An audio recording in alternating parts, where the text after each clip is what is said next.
This Torah class is brought to you by TorahAnytime.com. Agun Erev Shabbos Chanukah. Now, here's an interesting halacha regarding Erev Shabbos Chanukah.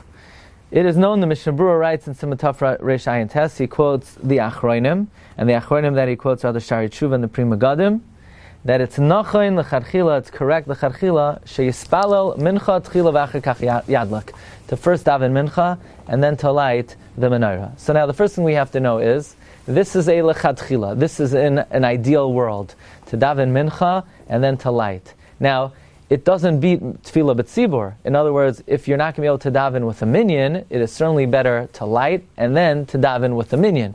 We're talking about where you could daven with a minyan before hadlaka, that is preferable.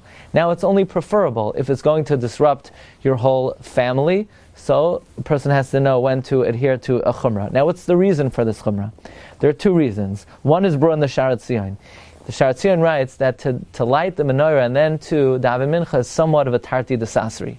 It's self-contradictory, because you're lighting the menorah, but it's day. How could you light? So we're relying on the opinion that after plaga mincha, it's night.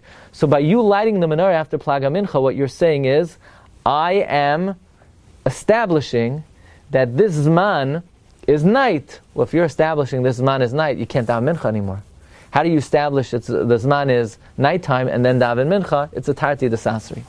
Furthermore, the Shari Tshuva says that we want to light the menorah in the way they did it in the Beis Hamikdash. Just like in the Beis Hamikdash, first they brought the carbon tamid shel bein harbayim, and then they lit the menorah. We too daven mincha and then light the menorah. But these reasons are only l'chadchila.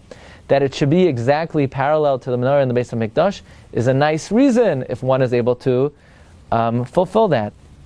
Likewise, it's brought that regarding the inyan of tarti desasri, is it really a tarti desasri? You could ask a question, because in that case, if you're going to light the menorah first, and lighting the menorah considers it night, how could you light the menorah and then light Shabbos candles? If you're lighting the menorah, you're making it night. So how can you light the neros of Shabbos? The answer is, it must be Chazal or Masakin, and on Erev Shabbos, this is the zman that you light, not because you're rendering it night, it's just this is the correct time.